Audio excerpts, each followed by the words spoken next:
Assalamualaikum warahmatullahi wabarakatuh. Salam sejahtera untuk kita semua. Bersama saya Wanda Hamidah, kita akan berbincang-bincang seputar BPKP. BPKP telah menjadi instansi pemerintah yang memiliki peran strategis dalam konteks pengawasan keuangan dan pembangunan di pusat maupun di daerah.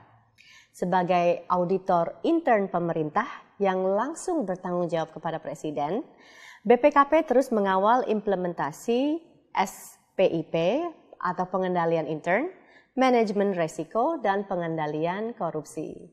Untuk itu, alhamdulillah telah hadir dua narasumber kita untuk membahas lebih lanjut mengenai hal-hal tersebut. Dan bersama saya sudah hadir Deputi Pengawasan Bidang Penyelenggaraan Keuangan Daerah, Bapak Dadang Kurnia.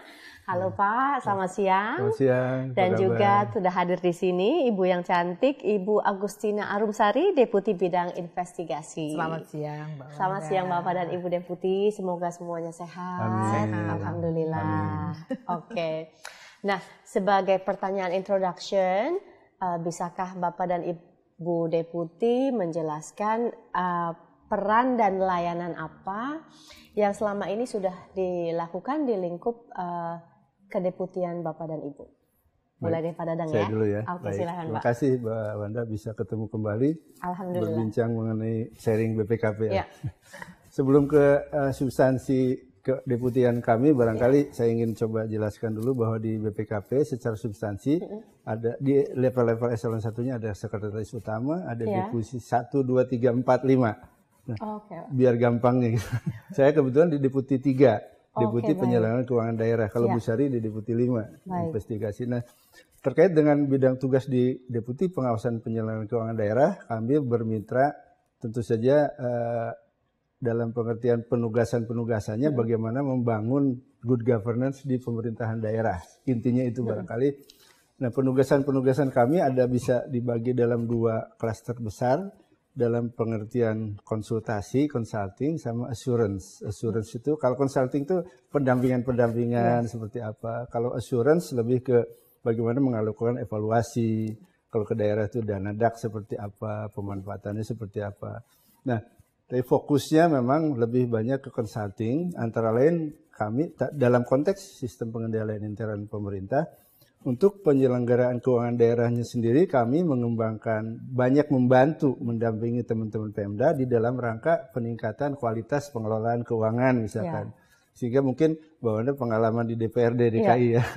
Jadi kami juga mendampingi teman-teman di Pemda itu termasuk pemerintah daerahnya dan DPRD-nya juga suka kita bantu untuk bisa bagaimana penyelenggaraan akuntabilitas penyelenggaraan keuangan daerahnya seperti apa.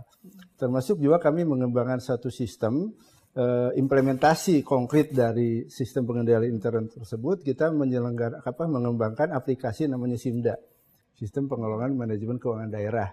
Itu bisa membantu pemerintah teman-teman di daerah untuk bisa bagaimana menata kelola keuangannya khususnya, termasuk asetnya juga. Termasuk juga kami menjangkau juga sampai ke desa. Kami kerjasama dengan Kementerian Dalam Negeri sebagai mitra strategis kami, mengembangkan juga tadi implementasi aplikasi sistem keuangan desa. Jadi untuk membantu bagaimana aparat-aparat desa. Betul Pak. Yang berat. Karena sekarang udah ada dana desa Pak ya. Mbak Wanda jangan bayangkan hanya dana desa. Dana desa itu kan yang dari APBN. Betul Pak. Lewat kabupaten kota masuk ke desa. Saya membayangkan kalau pemerintahan daerah sekelas provinsi, kabupaten, kota aja masih kesulitan, saya waduh ini yang di desa dapat kucuran dana sekian, kemudian harus mengelola itu. Betul. Nah, bayangkan saja Mbak Wanda dengan kapasitas SDM seperti itu, desa itu bukan hanya mengelola dana desa yang dari APBN. Dia juga mengelola keuangan itu, sumber keuangannya ada 7. Wow. Bayangkan. Jadi ada dana desa yang dari APBN, kalau boleh saya cerita sedikit desa nih. Dana desa dari APBN, bantuan keuangan dari provinsi juga ada, bantuan keuangan dari pemerintah kabupaten kota juga ada belum ada bagi hasil dari kabupaten kota, pajak segala macam, retribusi segala macam. Termasuk juga pendapatan asli desa juga ada. Kemudian juga hibah-hibah juga desa memungkinkan. Nah, kami ketika muncul 2014 Undang-Undang Desa, kami sudah membayangkan kami mendampingi membayangkan kabupaten kota pekerjaan aja. rumah yang semakin bertambah, Pak. Bagaimana? Nah, ini framework sistem pengendalian internet itu yang kita terapkan, diwujudkan di dalam aplikasi Sisgodes ini untuk mengelola 7 sumber tadi, dana desa, bukan hanya dana desa ya, sumber keuangan desa, sehingga membantu aparat desa, tinggal dia mengenali transaksi, masuk, semua laporan tinggal klik di situ. Nah, sekarang sudah diimplementasikan di sekitar 95% di 74.000 desa di seluruh Indonesia. 74.000 desa lebih. Ini PR besar, tapi alhamdulillah kerjasama kami dengan Kementerian Dalam Negeri cukup intensif untuk bisa membantu sampai ke level desa. Jadi intinya kami mengawal itu bukan hanya provinsi, kabupaten, juga sampai ke desa. Luar biasa. Makasih. Inti utama barangkali. Kerja keras sekali itu, Pak. Sumber daya manusia, ya baik dari aparatur negaranya, tapi juga kita harus kuat di intern, di dalam. Betul. Kemudian untuk bisa menyambangi dan melakukan pembinaan nggak cuma secara nasional, betul, tapi juga sampai ke desa-desa ya, betul, Pak ya. Nah, mungkin sedikit tambahan lagi, kita juga mengembangkan tadi yang mengawal yang disampaikan bahwa ada sistem pengendalian intern. Bagaimana membangun sistem pengendalian intern tersebut bukan hanya memenuhi persyaratan dokumen yang dari PP 60, tapi juga bagaimana internalisasinya. Termasuk sekarang mulai juga concern dengan manajemen risiko di sektor pemerintahan. Nah, termasuk mungkin nanti Bu Sari cerita mengenai bagaimana pengendalian korupsinya juga. Mungkin menarik juga Mbak Ibu. Ini menarik sekali nih. Ibu Deputi, Ibu Sari pasti paling sering dicari-cari media. Nah, kalau Ibu di bidang 5 pengendalian korupsi, boleh Ibu menjelaskan peran dan layanan yang telah dilakukan selama ini? Ya, makasih Mbak Wanda. Kalau Pak Dadang Deputi 3, saya Deputi 5. Deputi yang terakhir Mbak Wanda. Jadi nomenklaturnya Deputi Bidang Investigasi. Kalau namanya serem ya Mbak Wanda ya, ada investigasi. Walaupun sebenarnya substansinya tidak melulu soal investigasi. Jadi kalau di peraturan presiden yang menjadi dasar BPKP ada 8 tugas kami. Tetapi secara singkat saya kelompokkan menjadi 4 hal, yaitu terkait dengan kebijakan teknis untuk pengawasan investigasi, baik itu internal BPKP maupun aparat pengawasan internal pemerintah secara umum. Kemudian ada yang tadi represifnya, karena kami investigasi, memang ada penugasan-penugasan yang sifatnya represif, di mana kami bermitra juga dengan kejaksaan, kepolisian, KPK, dan tentu saja tetap walaupun represifnya itu ada, tapi represif dalam konteks investigasi internal. Artinya kami tidak meninggalkan begitu saja, tetapi ada konteks pencegahan di situ.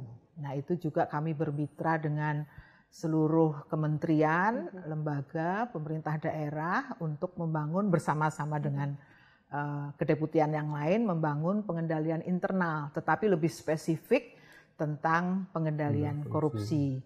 Dan ada satu lagi peran yang juga tidak kalah penting, yaitu hambatan kelancaran pembangunan. Jadi ada beberapa hal, terutama ketika ada risiko hukum yang biasanya sengketa begitu ya, antar kementerian atau BUMN, itu kami sebagai aparat pengawasan internal pemerintah membantu untuk proses mediasi tersebut. Dan salah satu layanan kami yang selama ini kami lakukan adalah membangun fraud control plan. Apa itu fraud control plan? Sistem pengendalian korupsi tadi. Jadi SPIP yang di dalamnya ada khusus untuk pengendalian korupsi. Jadi sebenarnya sama, itu adalah sistem pengendalian internal. Maka kalau bangunan besarnya itu SPIP, maka di dalam unsurnya itu salah satunya adalah pengendalian korupsi. Itu satu hal yang sangat penting karena faktanya sampai sekarang masalah korupsi masih menjadi masalah besar di negara kita, dan banyak tujuan-tujuan kementerian atau mungkin pembangunan yang tidak tercapai atau mengalami kendala karena masalah korupsi. Jadi memang bagian yang tidak terpisahkan dari sebuah bangunan besar yang disebut pengendalian internal tadi itu, Mbak Wanda. Nah, kalau kita bicara implementasi 3 core topik yang sering disebutkan tadi ya, Bapak Ibu ya. Kenapa instansi pemerintah perlu menyelenggarakan SPIP dan manajemen risiko dan relevansinya terhadap pencegahan korupsi? Mungkin Ibu mau menjelaskan? Ibu dulu, saya dulu. Bapak silahkan. Baik.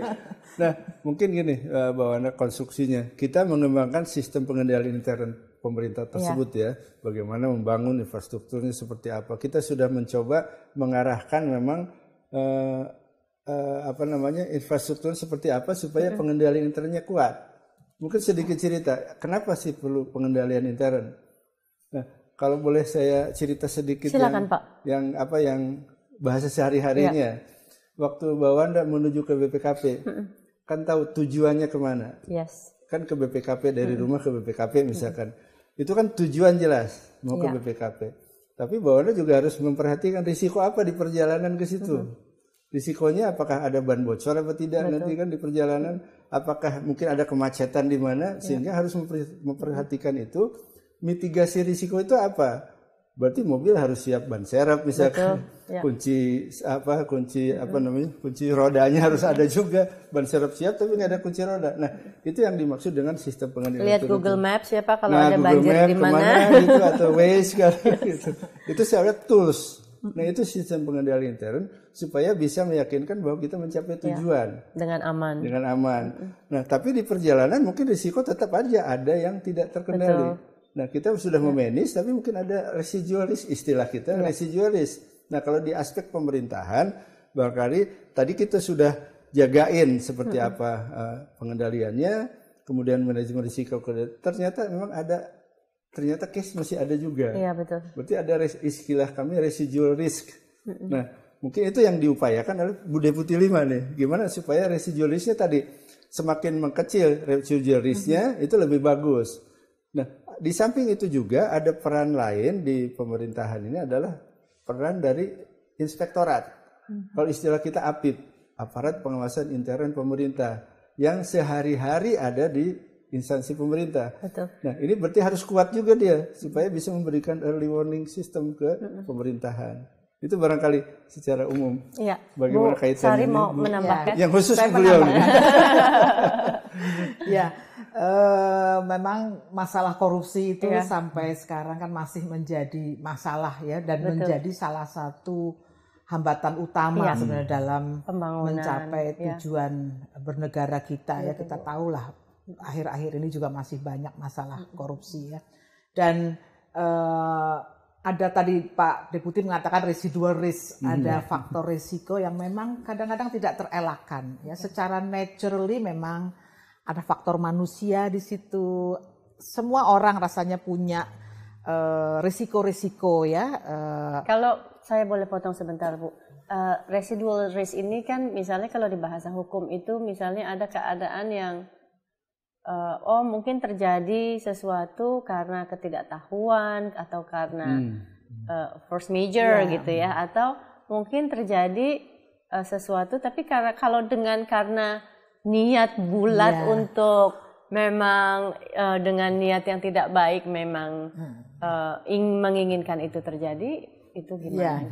Itu makanya di tempat kami ya. Jadi faktor manusia tadi ya Mbak ya, kalau tadi disebutkan kalau karena tidak tahu, karena force major, penyelesaiannya tentu beda. Nah, tapi kalau ada niat tadi ya tentu akan berbeda lagi. Nah, tetapi intinya kami di BPKP itu ingin agar dalam membangun pengendalian internal, risiko korupsi itu juga diantisipasi, juga dikelola gitu. Artinya dikendalikan lah, jangan kemudian ya tadi mungkin orang-orang yang sudah punya niat tidak baik, kemudian duduk di posisi tertentu dan dengan semena-mena dan sewenang-wenang, kemudian menyalahgunakan wewenang, kebetulan dan anggaran besar, terjadilah korupsi. Jadi resiko-resiko korupsi itulah yang kami dari BPKP mencoba mengintervensi kementerian, lembaga, Pemda maupun korporasi untuk mengendalikan resiko-resiko tersebut dengan membangun sistem pengendalian yang kami kuatkan dengan apa yang kami sebut tadi fraud control plan. Itu sebenarnya idenya seperti itu, Mbak. Oke, baik Bu. Nah, ada pertanyaan ketiga yang sangat teknis sekali nih Pak, tapi mungkin bisa dijelaskan. Tadi saya selalu dengar SPIP, manajemen resiko, kemudian IIPK. Dan dari ketiga tools tersebut menghasilkan nilai atau indeks yang kemarin Bapak pernah jelaskan ya, nilai. Jadi ukurannya nilai atau indeks tersebut. Yaitu, nah nilai atau indeks yang kita sebut tadi, Bapak juga udah sebutkan level maturitas SPIP, level maturitas tadi. Dan skor manajemen resiko indeks atau MRI dan indeks efektivitas pengendalian resiko atau IEPK. Dari informasi dan kondisi apa yang kemudian bisa dijelaskan dari ketiga skor tersebut? Misalnya kalau let's say 1, 2, 3, 1 nih apa, 2 apa, 3 apa gitu Pak. Dan kemudian skor itu memberikan dampak seperti apa bagi pemerintah daerah atau lembaga? Baik, sebelum menjelaskan itu mungkin saya coba ini dulu. Ketika kita membangun sesuatu, kita ingin mengukur. Betul. Berhasil tidaknya sistem yang kita bangun ya. Nah, waktu saya pernah sampaikan ada fase-fase pembangunan kita, SPP itu tadi pembangunan infrastruktur, kemudian sosialisasi, kemudian bagaimana mulai mengukur. Nah, sebelum periode ini, antara sekitar 2014-2019, kita mengukur aspek maturitas dari sistem yang dibangun. Nah, waktu itu fokus ke infrastruktur yang sudah dibangun, sudah mature apa belum? Yes. Kalau istilah pembangunan sistem. Nah, untuk level sekarang, untuk tahap 2020 ke 2024, termasuk dengan arahan Pak Pimpinan Kepala BPKP yang baru, kita mengukur bagaimana kemanfaatan atau keberhasilan sistem pengendalian intern yang sudah kita bangun. Nah, itu nanti terintegrasi dengan bagaimana manajemen risikonya. Nah, jadi skornya maturitas secara keseluruhan akan diharapkan, akan menggambarkan bagaimana apakah sudah menjamin tujuan organisasi tercapai, memberikan hasil tidak, bukan hanya sekedar membangun sistem gitu ya. Nah, termasuk juga di situ kita ingin mengukur bagaimana manajemen risiko yang sekarang mulai periode sekarang memang dituntut instansi pemerintah juga. Kalau di swasta khususnya di perbankan manajemen risiko itu sudah lama diterapkan. Tapi di sektor pemerintahan yang baru dikenalkan dan baru di-embedded lah, apa istilahnya baru tersistem. Nah, kita mengukur nanti terintegrasi bagaimana manajemen risiko indeks tersebut. Nah, kalau berbicara tadi leveling, ukurannya tadi apa? Nah, kita coba mengenakan ada leveling 1 sampai 5. Nah, jadi kebayang lah kalau masih kelas 1, kelas 2, kelas kalau bahasa sederhananya barangkali. Kalau masih kelas 1 tuh baru bisa apa? Jadi belum bisa secara perencanaan kinerjanya seperti apa, level 2 seperti apa. Nah, termasuk manajemen risiko. Mungkin saya potong sedikit Pak. Kalau pemerintah daerah biasanya hanya memamerkan gitu ya. Jarang yang memamerkan sertifikasi keberhasilan dari BPKP terkait dengan leveling tadi nilainya gitu ya. Dan akibatnya banyak masyarakat yang nggak tahu juga ya Pak. Betul. Tapi kalau buat pemerintah daerah, mereka hanya berbangga aja kalau mendapat predikat, yaitu tadi kalau mendapat predikat dari BPK, PTP, ya itu yang bisa dipamerkan oleh mereka. Tapi predikat ataupun penilaian dari BPKP ini kurang terdengar ya, atau tidak dalam tanda kutip tidak dipamerkan oleh pemerintah daerah. Apa banyak yang jelek atau bagaimana Pak? Menarik juga statementnya. Nah, barangkali memang hasil pemetaan yang sudah disampaikan selama ini itu ada variasi. Mengenai leveling tadi, hasil pengukurannya, hasil asesmennya ada beberapa memang belum seluruhnya, katakan kalau ekspektasi memang di level 3 itu sudah minimal gitu sekarang. Standar. Tapi masih banyak yang level 1, level 2. Ada yang level 5, level 4 Pak? Belum ya. Kalau level 4 baru 1 atau 2. Boleh kami tahu di lembaga mana? Keuangan. Kementerian Dia Keuangan. resources-nya termasuk cukup. Kalau di pemerintah daerah Pak? Pemerintah daerah belum. Belum ya. Berarti PR-nya masih berat sekali loh Bu. Jadi baik, diharapkan dengan indikator leveling tadi itu menggambarkan sebetulnya kondisinya harus seperti apa. Nah nanti dengan level 1 misalkan di situ berarti ada kondisi apa yang harus dipenuhi yang kalau kita bilang area of improvement-nya untuk bisa menjadi naik ke level 2 apa. Itu yang menjadi secara apa istilahnya lebih konkret lagi apa yang harus dilakukan. Jadi nanti kami mendampingi seperti itu. Termasuk kalau MRI memang baru kita mengukur baseline karena baru periode ini yang kita diwajibkan mengukur dan itu masih banyak di level 1. Mungkin IEPK bisa bercerita lebih banyak lagi. Silakan Bu Sari. Mbak Wanda, kalau IEPK ini malah justru baru banget. Baru banget. Jadi kami selama ini sebagai aparat pengawasan internal pemerintah mendampingi kementerian, lembaga, Pemda, BUMN.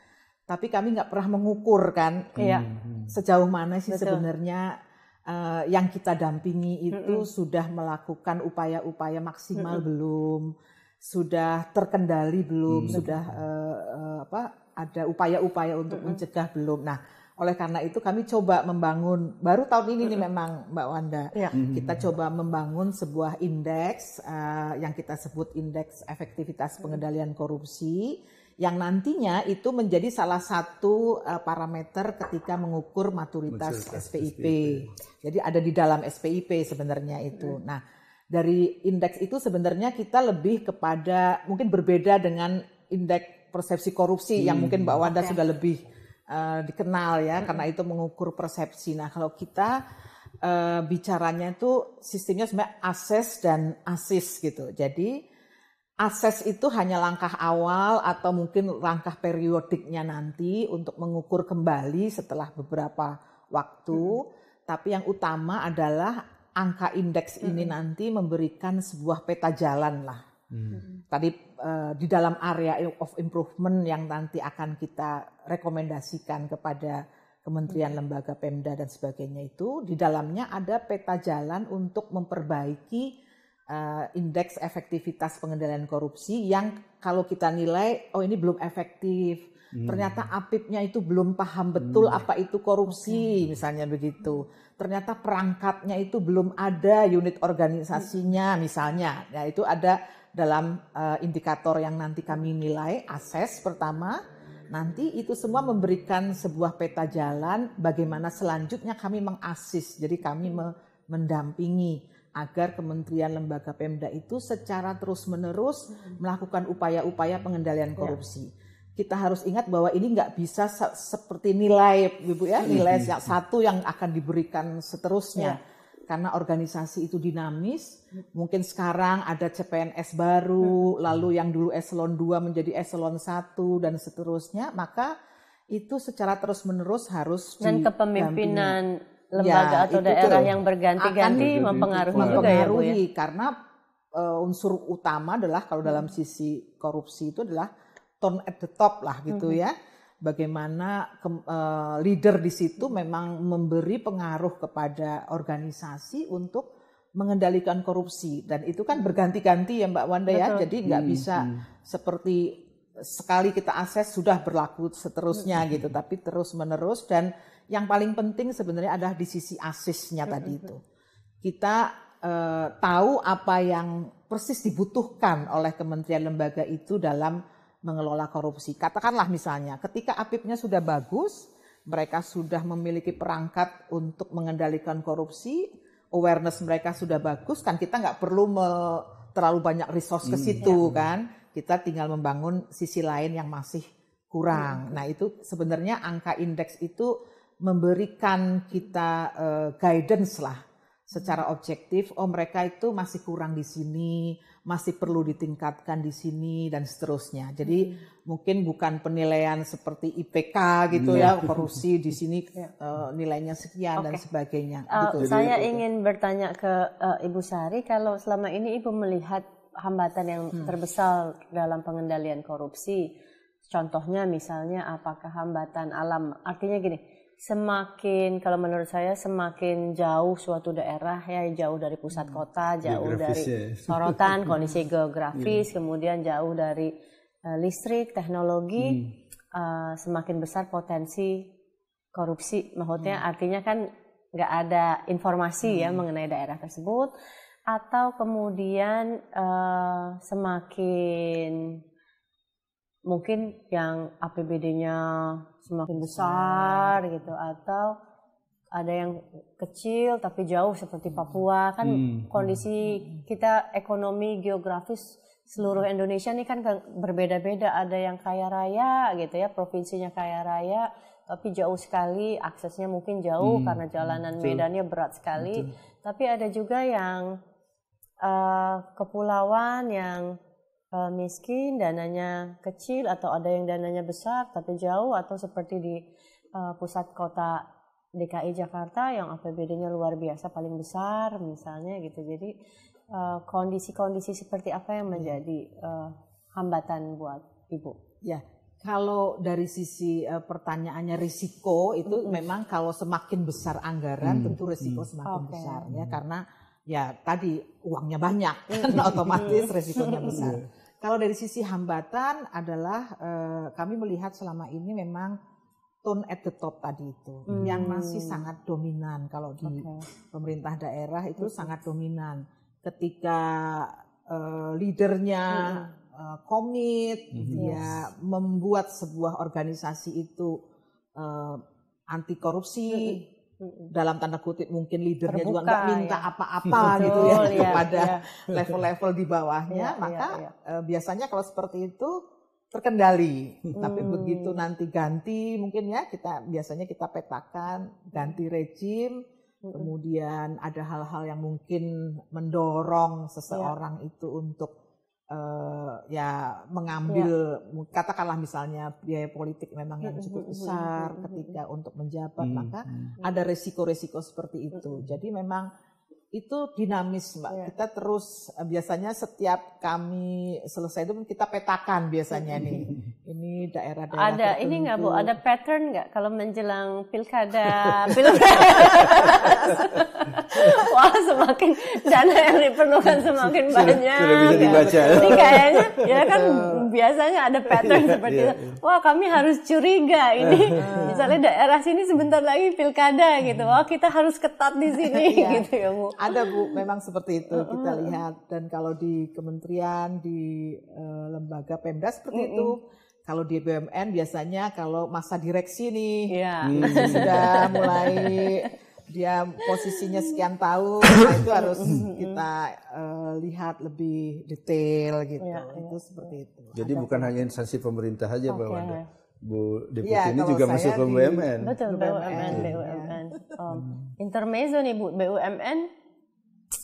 Tapi kalau saya kurang paham, kalau BUMN yang kemudian merugi terus ya, ada beberapa BUMN yang tapi disuntik dana terus gitu, tapi tapi memang misalnya ini indeksnya pasti jelek atau indeksnya pasti bagus, tapi memang keadaan yang membuat BUMN tersebut atau seperti apa Bu? Ya, kalau untuk khusus BUMN mungkin agak spesifik ya Mbak ya, karena ada memang penugasan mungkin yang menyebabkan dia menjadi memang tidak mengejar laba gitu ada yang sifatnya seperti itu, ada berbagai hal lah, mungkin ada berbagai faktor ya. Ada berbagai faktor ya. Jadi kalau itu kita mesti lihat satu persatu. Makanya tadi Bu perlu kita melihat indeks, membangun indeks itu supaya kita persis tahu apa sih sebenarnya kebutuhan kementerian, lembaga, Pemda itu tadi supaya tahu persis kita, jadi nggak kita desain sama untuk semua kementerian, lembaga, Pemda. Jadi sebetulnya BPKP ini seperti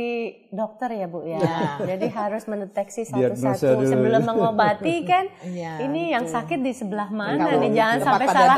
Dokter umum, kami dokter spesialis. Spesialis untuk. Jadi kembali ke yang jangan sampai langsung diamputasi Bu ya. Yang masalah indeks tadi Mbak Wanda. Nambahkan lagi dari Bu Deputi. Ketika kita menetapkan leveling tadi, kita memang targetnya sebetulnya bukan just leveling. Yang seperti ditegaskan oleh Bu Deputi tadi. Justru substansinya apa? Dengan level ini apa sih kelemahannya? Apa yang kondisi yang ada sehingga substansi yang kita kawal. Ya, leveling just the number gitu loh. Jadi lebih ke substansinya kira-kira di level 1 Mungkin itu apa harus diperbaiki kita gitu. aparat pengawasan internal Nah, pemerintah. karena ya, kita Pak, ya. tadi di dalam. Kita kan di dalam. Di dalam. Jadi kita tidak bisa seperti orang luar yang kemudian menilai Cuma diri nyala-nyalain kita aja. sendiri. Kalau katakanlah mungkin BPK kan ke WTP karena memang beliau Tugasnya eksternal. menangani. Nah, ada satu pertanyaan saya nih, BPKP ini. Tadi Ibu bilang, kalau kami diundang, sebetulnya BPKP itu boleh masuk tanpa undangan atau enggak sih?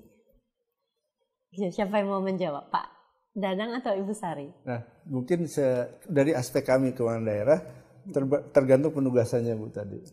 Kalau consulting biasanya lebih memenuhi keundangan dia. Jadi kalau dia merasa memerlukan, kita bantu. Itu mereka mengundang kita. Kalau diundang nggak hadir, Pak?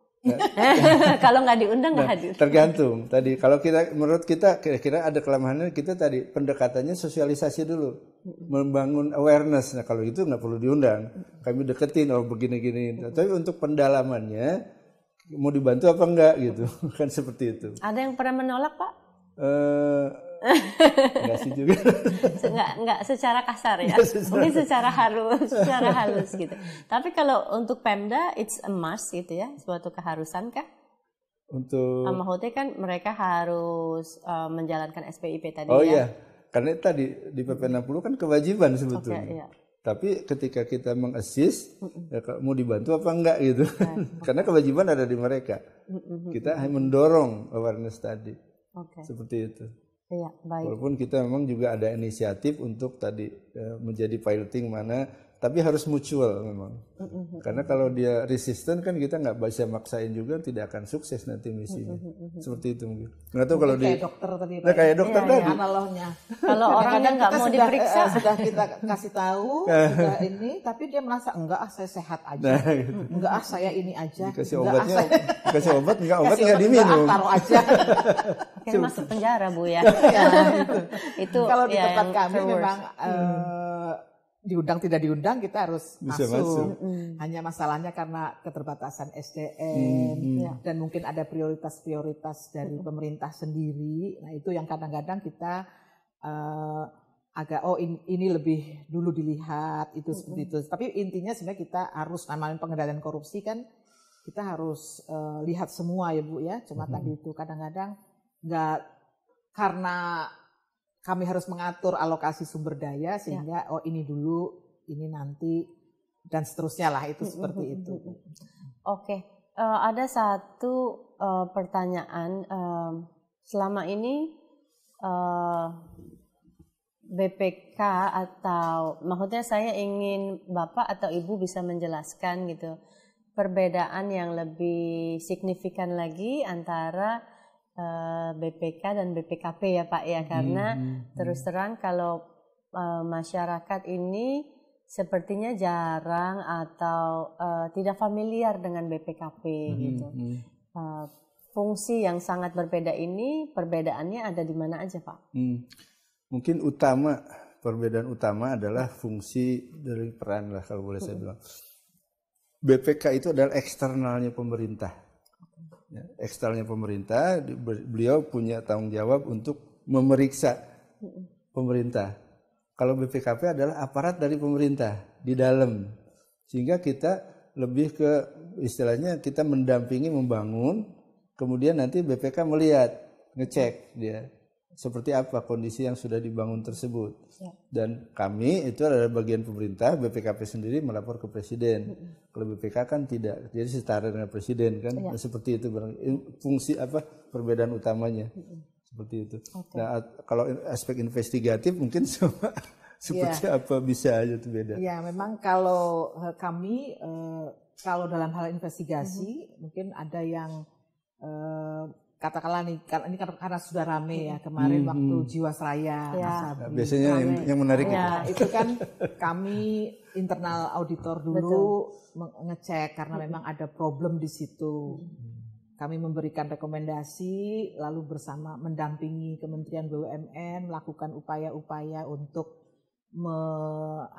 menangani lebih dahulu, baru kalau sudah tidak tertolong dalam tanda kutip begitu kan, karena ada upaya-upaya yang harus lebih, misalnya upaya hukum, maka stakeholder kami, biasanya kementerian tuh baru menyerahkan ke aparat penegak hukum. Nah, kemudian dalam kasus yang kemarin, ketika proses litigasi, BPK yang masuk dengan Kejaksaan Agung. Nah, kira-kira sebenarnya sinerginya itu seperti itu, Bu. Jadi kami itu ada sisi represif memang, tetapi lebih kita dahulukan untuk konteks sisi represif itu seperti apa? Ya, itu yang tadi pemberantasan korupsi, investigasi, ada masalah, ada indikasi kecurangan.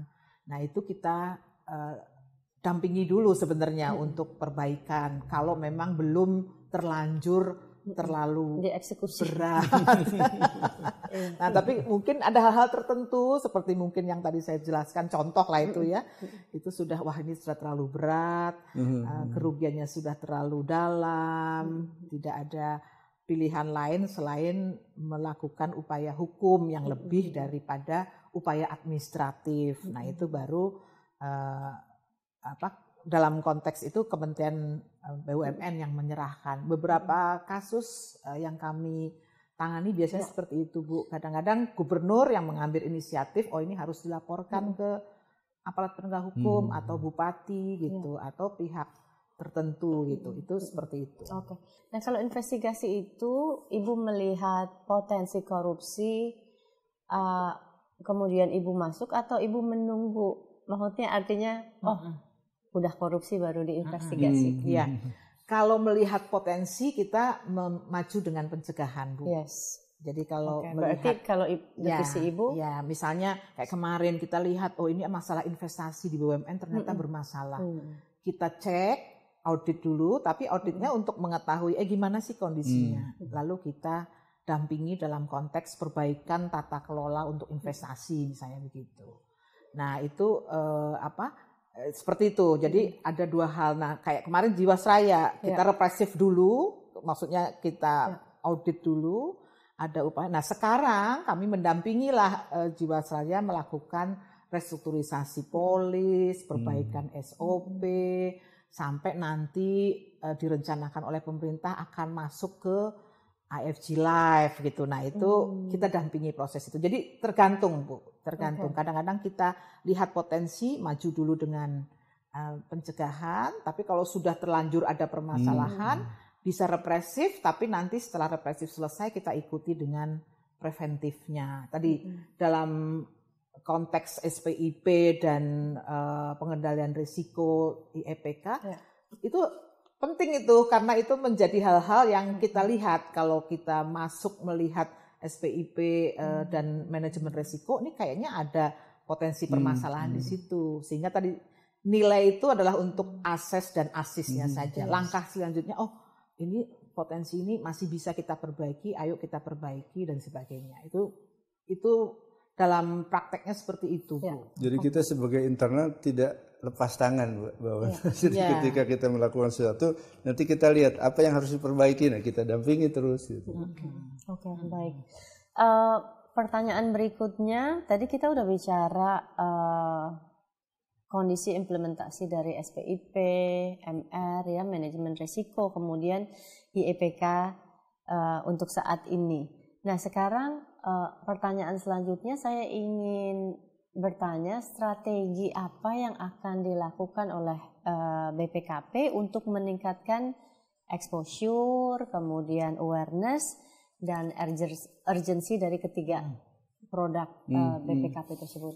Nah, strategi kami pertama tadi mengevaluasi metodologi. Metodologi dalam pengertian mengintegrasikan tadi supaya jangan sampai kita masuk ngukur ini, nanti keluar, masuk lagi ngukur ini. Nah, tapi efektivitasnya nggak terasa gitu ya. Terasa, dan kasihan teman-teman kan didatengin bolak-balik, padahal BPKP juga. Sehingga kami mengintegrasikan penilaian tersebut dengan istilah Integrated New Result SPIP ini. Kita sekali datang mengukur semua indeks yang diperlukan tadi, yang disampaikan bahwa ada SPIP-nya seperti apa, MRI-nya seperti apa, IEPK-nya seperti apa. Itu menjadi menggambarkan maturitas pengendali internet seperti apa untuk bisa mengukur hasil. Aspek metodologi, kemudian aspek tadi intern, kemudian eksternnya juga kita bagaimana mensosialisasikan, membuat awareness. Nah, kalau untuk aspek khususnya kami di Kementerian di Keuangan Daerah, tadi saya sampaikan mitra utama ke Pemda itu adalah Kemendagri, sudah ada kita lakukan MOU antara Menteri Dalam Negeri dengan Kepala BPKP, diikuti juga dengan perjanjian kerjasama antara Irjen Kementerian Dalam Negeri dengan saya mewakili kedeputian sebetulnya. Saya mewakili Deputi 4, Bu Seli yang untuk korporasi dan Bu Deputi 5 untuk investigasi. Kami menandatangani untuk implementasi MOU tersebut. Kemudian di tingkat daerah juga gubernur dengan kepala perwakilan sudah menandatangani nota kesepakatan untuk mengawal semua tadi SPIP, bagaimana manajemen risikonya di daerah seperti apa, sehingga ke depan di samping tadi metodologi sudah kita siapkan, awareness kita coba. Nah, PR berikutnya adalah bagaimana internalisasi. Itu menjadi utama juga, kita internalisasi ke eksternal. Mungkin tadi pertama di semua level kita coba garap, level atas mengenai executive meeting, pimpinan-pimpinan kalau daerah, pimpinan daerah seperti apa supaya meningkatkan tadi yang disampaikan Bu Deputi, tone of the top-nya seperti apa. Nah, kita juga harus mengkondisikan gitu di samping ke level-level teknisnya melalui Diklat, Bimtek seperti itu. Itu mungkin penjelasan. Kalau mungkin, ada Bu suatu Deputi. lembaga ataupun misalnya suatu Pemda yang tertutup gitu ya Pak ya, maksudnya tidak mau ada intervensi atau tidak mau secara halus lah ya, tidak mau, itu sikap-sikap BPK itu seperti apa Pak? Kami kalau yang ekstrim begitu memang rasanya tidak ada ya. Tidak ada ya. Karena mungkin awareness juga memang sudah ada, sehingga kebutuhan itu sudah mulai terbentuk, tinggal bagaimana lebih ke, karena tadi pimpinan bisa berubah, posisi bisa berubah karena mutasi, rotasi, kemudian pimpinan daerah berganti, itu awareness selalu ada, sehingga never ending stories lah kalau boleh saya bilang Mbak Wanda. Oke, baik Ibu. Sari Kalau Mamunah. dari kami ini karena baru Bu EEPK ini kan baru tahun ini kita coba bangun, terus sudah melalui tahap-tahapan penelitian dan sebagainya. Tentu kami secara internal kami butuh juga teman-teman investigasi ini terbiasa dengan represif, Mbak. Jadi ya backgroundnya memang represif, audit gitu, sehingga kami perlu men-switch mindset teman-teman juga untuk yang bidang kami. Kami kan punya 34 bidang investigasi di seluruh perwakilan yang nantinya akan turun semua membantu Deputi 3 ya, mengawal Pemda, kemudian ada yang di kementerian lembaga. Kami terbiasa dengan mindset investigasi, Bu, sehingga itu yang PR paling pertama yang kami lakukan secara internal. Pengalaman represif perlu baik karena sense kami untuk melihat sesuatu sebagai ini kayaknya ada sesuatu nih, itu kan mungkin sudah terlatih terasah. Nah, hanya memang tadi kalau karena sudah menjadi kebiasaan, kayaknya aduh tugas apa sih ini kalau ngukur indeks, kayaknya apa sih kalau sosialisasi maunya yang seperti tadi itu yang nah itu internal kami kita siapkan SDM di tempat kami, lalu tentu pedoman-pedoman bagi teman-teman sendiri nanti ketika melakukan penilaian seperti apa, kemudian menyiapkan instrumen-instrumen pengawasan tadi untuk mengintervensi ketika satu Pemda membutuhkan instrumen tertentu dalam mereka mengelola risiko korupsi. Nah itu kita siapkan. Jadi kalau kami terus terang PR-nya masih banyak, tapi kita tahun ini harus mulai, Bu. Dan secara eksternal kami bersama-sama dengan Pak Deputi 3 yang tadi sudah dijelaskan untuk kepemdanya sudah di MOU pun sudah termasuk juga di dalamnya tentang pengelolaan atau pengendalian korupsi. Dan sedikit tambahan bahwa peran kita memang sangat didukung dilaksanakan di daerah oleh seluruh perwakilan kami di seluruh provinsi sudah ada sekarang perwakilan BPKP. Lengkap ya Pak ya. Lengkap, alhamdulillah. 34 provinsi. Ya. Dan semua teriak kurang orang. Mesti ada pembukaan CPNS baru gitu ya. Ya artinya mungkin Ya harus punya aparatur yang kuat ya Pak ya untuk ditempatkan di berbagai daerah. Makanya mungkin ini yang kuat dan kita siap. mendampingi tadi menyiapkan APIP-nya juga ya Pak ya. APIP-nya betul Bu. Kita mengajak inspektur-inspektur di daerah masing-masing. Jadi tidak tergantung kepada kami, tapi mereka sendiri memiliki kapabilitas untuk tadi melakukan membangun SPIP dan sebagainya itu tadi. Makanya juga menjadi PR kita juga Pak ya, kapabilitas APIP itu. Jadi tadi yang strategi keluar tadi termasuk tadi penguatan APIP, aparat pengawasan intern pemerintah, inspektorat lah kalau di daerah ya.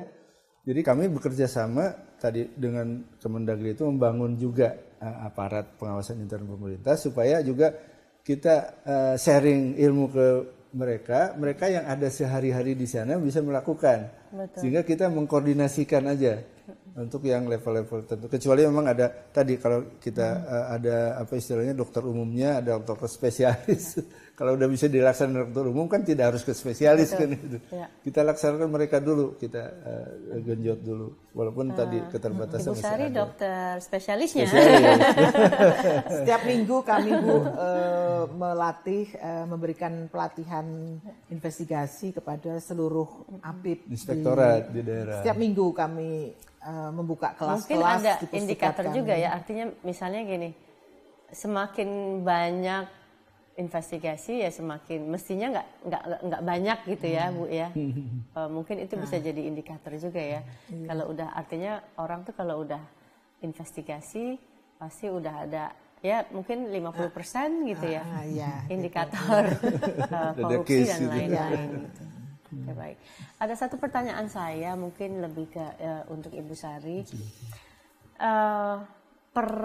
Bagaimana membagi peran BPKP kemudian kalau terjadi pengendalian korupsi kan kalau kemudian terjadi korupsi membagi peran dengan kejaksaan dan KPK ya Bu, dengan juga dengan kepolisian gitu. Jadi seperti apa? Ya. Kami dengan kalau KPK kan aparat penegak hukum ya Bu ya, aparat KPK, kejaksaan, kepolisian mereka masuk dalam aparat penegak hukum. Jadi selama ini kalau dari hasil audit kami yang kemudian kita pasti diminta keterangan nggak BPK? Ya, kalau sudah masuk ke ranah hukum itu kami diminta keterangan, kami memberikan keterangan di pengadilan, termasuk juga menghitung kerugian keuangan negaranya. Karena sebenarnya kalau bicara korupsi itu harapan kita kan bukan cuma menghukum orang, tapi yang paling penting nggak terjadi dan ada upaya untuk mengembalikan kerugian yang sudah terlanjur diambil. Nah itu upaya itu yang biasanya kita lakukan kerjasama dengan KPK, kejaksaan dan kepolisian. Karena harapan kita nggak cuma di penjara saja orang, tapi balik dong kerugian ini gitu. Nah itu kami kerjasama dengan kejaksaan, kepolisian. Karena kalau di penjara saja kemudian keluar masih kaya raya kan nggak adil juga ya Bu ya. Dan penjara pun jangan lupa itu perlu biaya Bu.